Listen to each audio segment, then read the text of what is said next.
नमस्कार दोस्तों, मैं प्रशांत। स्वागत है आपका प्रतियोगिता दर्पण में। आज हम बात करने जा रहे हैं उड़ान स्कीम के बारे में। उड़ान बेसिकली उड़े देश का आम नागरिक। हाल ही में एक न्यूज़ आती है कि उड़ान एक रीजनल कनेक्टिविटी स्कीम है जो कि है मिनिस्ट्री ऑफ सिविल एविएशन की। ये काफ़ी सारे चैलेंजेस फेस कर रही है। इसका रीज़न क्या है? इसका रीज़न है कि काफ़ी सारे एयरपोर्ट्स जो स्कीम के अंडर बनाए गए थे वो अभी तक ऑपरेशनलाइज नहीं हुए हैं। आइए उड़ान के बारे में बात करते हैं कि कौन क्या है बेसिकली स्कीम के जो फीचर्स हैं।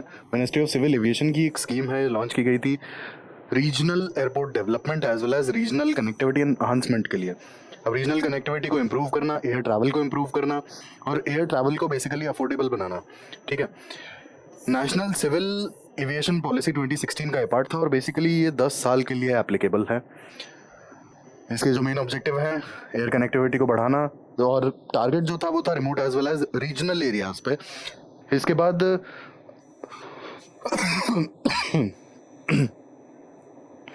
रिमोट एरियाज में trade, commerce as well as tourism को बढ़ाना और उनकी कनेक्टिविटी को इम्प्रूव करना। इसके बाद कॉमन लोगों के लिए, आम आदमी के लिए, कॉमन पीपल के लिए एयर ट्रैवल को अफोर्डेबल बनाना as well as employment creation.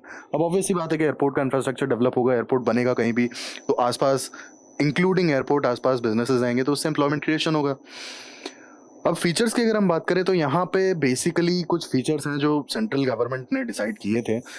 50% seat के लिए एयरलाइंस को अपना जो फेयर है ना उसकी कैपिंग करनी पड़ेगी, यानी कि वो इससे ज़्यादा फेयर नहीं बढ़ा सकते।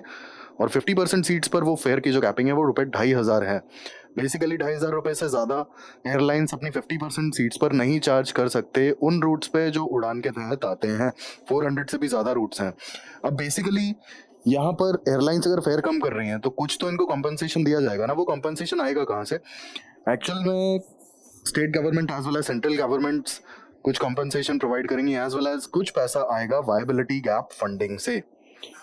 वायबिलिटी गैप फंडिंग होता क्या है? वायबिलिटी गैप फंडिंग बेसिकली यहाँ पे आप दो वर्ड देखिए, वायबिलिटी और गैप। अब कोई भी बिजनेस वायबल तब होता है ना जब जो ऑपरेशनल कॉस्ट होते हैं वो प्रॉफिट से कम होते हैं। वायबिलिटी गैप फंडिंग कब प्रोवाइड की जाती है? जब ऑपरेशनल कॉस्ट जो है ना वो प्रॉफिट से बहुत ज्यादा है।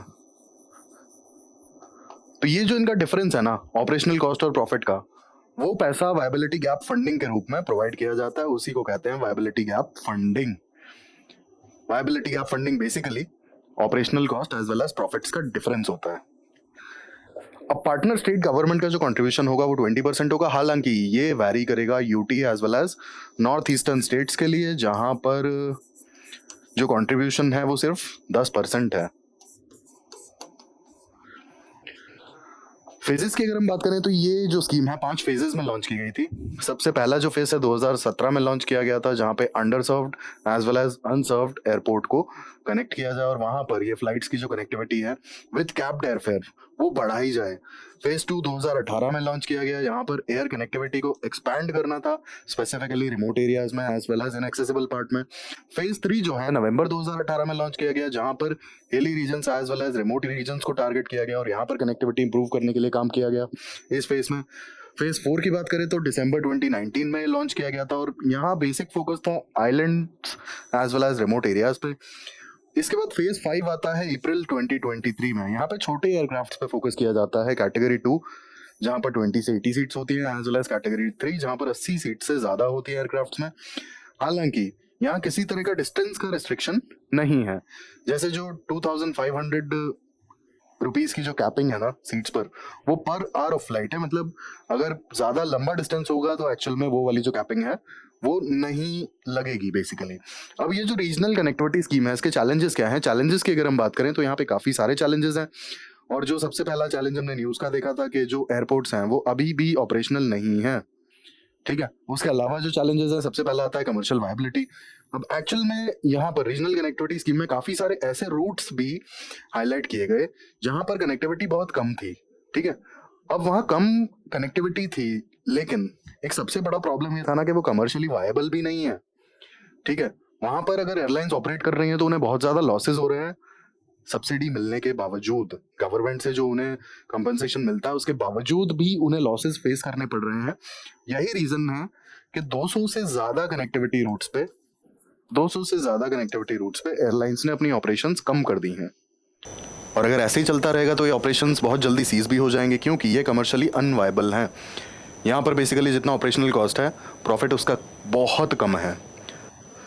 सेकंड आता है इंफ्रास्ट्रक्चरल कंस्ट्रेंट्स। काफ़ी ज़्यादा इंफ्रास्ट्रक्चरल कंस्ट्रेंट्स हैं, और जैसा कि हमने बात की थी कि काफ़ी सारे एयरपोर्ट अभी ऑपरेशनलाइज नहीं हुए हैं जो इस स्कीम के अंडर आते हैं।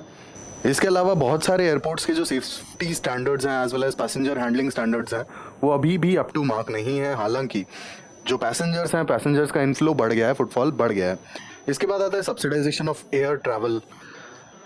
अब यहाँ पे एक इशू ये है ना कि काफ़ी सारे रूट्स जो हैं वो कमर्शियली अनवाइबल हैं डिस्पाइट बीइंग सब्सिडी। इसके बाद आता है हाई ऑपरेटिंग कॉस्ट। अब जो फ्यूल चार्जेस हैं और जो भी ऑपरेशनल कॉस्ट हैं एयरलाइंस के, वो सारे अगर देखे जाएँ तो वो काफ़ी हाई होते हैं, और वो कमर्शियली अनवाइबल रूट्स पर नहीं ऑपरेशंस अपने कंडक्ट कर सकते। और हाई ऑपरेटिंग कॉस्ट के साथ में उड़ान के रूट्स पे ऑपरेट करना एयरलाइंस के लिए काफ़ी दिक्कत वाला काम हो रहा है। इसके बाद जो कैपिंग है, कैपिंग भी काफ़ी दिक्कत वाला काम है, क्योंकि जो एयर फेयर है उसे कैप कर दिया जा रहा है, और कैप करने के साथ साथ आप ये सोचिए कि रेवेन्यू पोटेंशियल पे भी फ़र्क पड़ता है, ठीक है। और जब इतना कम कैपिंग होगा तो जो भी एयरलाइन है वो क्या बिजनेस कंडक्ट कर पाएगी। लास्टली पैसेंजर अवेयरनेस एक बहुत बड़ा इशू है। एक्चुअल में काफ़ी लोगों को पता ही नहीं है कि एयर कनेक्टिविटी का ऑप्शन भी अवेलेबल है, वो ट्रैवल कर सकते हैं एयरलाइन से डायरेक्टली, वो अभी भी ट्रेन या बसेस ही यूज़ कर रहे हैं। तो पैसेंजर्स की अवेयरनेस बहुत ज़्यादा कम है, ये भी कहीं ना कहीं नुकसान पहुंचा रहा है इस स्कीम को एज वेल एज एयरलाइंस के बिजनेस को। अब इसका वे फॉरवर्ड क्या हो सकता है? वे फॉरवर्ड की बात की जाए तो सबसे पहले आता है commercial viability and airline sustainability. अब एयरलाइंस का जो बिजनेस है, अगर एयरलाइन सस्टेन कर पाएंगी बिजनेस, तभी तो वो कमर्शियली वायबल रूट्स पर भी ऑपरेट कर पाएंगी। अगर उनका बिजनेस लॉस में ही जाता रहेगा तो वो कमर्शियल वायबल रूट्स पर भी ऑपरेट नहीं कर पाएंगी। ये एक बहुत बड़ा रीज़न है कि एयरलाइंस को थोड़ी सी फ्रीडम देनी होगी। हालांकि जो रूट्स जहाँ पे पैसेंजर का फुटफॉल अच्छा है और जहाँ पे एयरलाइंस को अच्छे पैसेंजर्स मिल रहे हैं, वहाँ पर हम उड़ान स्कीम को जारी रख सकते हैं हाल फिलहाल के लिए। दूसरा, sustainable air connectivity for smaller cities and regions across the country. अब जो छोटे शहर हैं जहाँ पर लाइक कहना चाहिए कि पैसेंजर फुटफॉल ठीक ठाक मिल जाता है और हमें पता है कि यहाँ रीजनल कनेक्टिविटी इंप्रूव करने की ज़रूरत है, वहाँ पर हम छोटे एयरक्राफ्ट चला सकते हैं। इसके बाद कोलैबोरेटिव एफर्ट्स। अब government as well as airlines as well as civil society organisations को साथ में आना ही पड़ेगा, तभी ये बात बन पाएगी।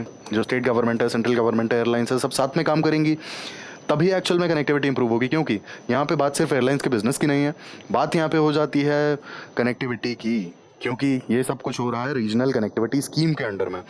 Enhancing airport infrastructure. अब जैसा कि हमने इश्यूज़ में बात की थी कि एयरपोर्ट इंफ्रास्ट्रक्चर बेसिकली कई जगह पर सिक्योरिटी स्टैंडर्ड्स को मीट नहीं करता है, और जो इंक्रीज्ड पैसेंजर इनफ्लो है उसे हैंडल करने के लिए भी तैयार नहीं है। तो इसीलिए एयरपोर्ट इंफ्रास्ट्रक्चर को इम्प्रूव करने की बहुत ज़्यादा ज़रूरत है।